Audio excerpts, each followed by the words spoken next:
ஓம் சாந்தி. எங்க கிட்ட ஒரு யுகல் வந்துட்டு இருந்தாங்க. ரொம்ப பழையவங்க, பக்கா நிச்சய புத்தி உடைய ஆத்மாக்கள் 2 பேருமே. ஒரு முறை சாயந்தர நேரத்துல அவங்க வெளியே போயிருந்தாங்க. வீட்டுல 10 வயசு குழந்தை இருந்துச்சு. அடுத்த நாள் அவனுக்கு எக்ஸாம் இருந்தது. அவனை விட்டுட்டு போயிருந்தாங்க. அவன் படிச்சுட்டு இருந்தான். பக்கத்து வீட்டுக்காரங்க கிட்ட இவனை கொஞ்சம் கவனிச்சுக்கோங்க, வீட்டுல குழந்தை தனியா இருக்கான்னு சொல்லிட்டு தான் போயிருக்காங்க. இரவு சுமார் ஒரு 9 மணி இருக்கும். ஜன்னல்ல இருந்து புகை வெளியே வர ஆரம்பிச்சுது. பக்கத்து வீட்டு பங்களா வீட்டுக்காரங்க கவனத்துக்கு வந்தது, அந்த புகை எங்கிருந்தோ வருது அப்படின்னு சொல்லி.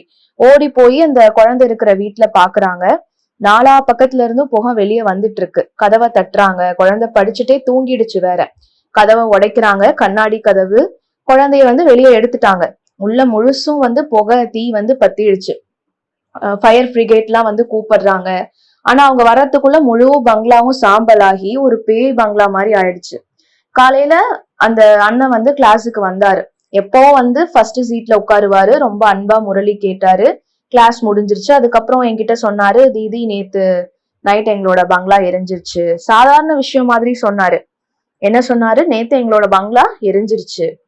நான் கேட்டேன், என்ன டெஸ்ட் பண்ணி பாக்குறீங்களா? அவர் சொன்னாரு, தீதி உண்மையிலேயே பங்களா நேத்து எரிஞ்சிருச்சு, நீங்க பாருங்க, பேய் பங்களா போல இருக்கு. நான் சொன்னேன், நீங்க பேசுற விதத்தை பார்த்தா எதுவுமே நடக்காதது மாதிரி இருக்கே. அவர் சொன்னாரு, பாபா இதை விட நல்லதா கட்டி கொடுத்து தர வேண்டி இருக்கும்ல, அதனாலதான் இது எரிஞ்சிருச்சு போல.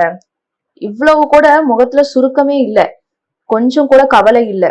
அவங்களுக்கும் குழந்தை இருக்கு, அந்த யுகலுக்கு வீடு தேவை, அந்த குழந்தைக்கு வீடு தேவை. அதனால அந்த சுயநிலை இருக்கு இல்லையா, டிராமாவின் மீதான அசையாத அசைக்க முடியாத நிலை வீட்டினுடைய அந்த முழு வாயுமண்டலத்தை எப்படி மாத்திருது பாருங்க. நல்லது. ஓம் சாந்தி.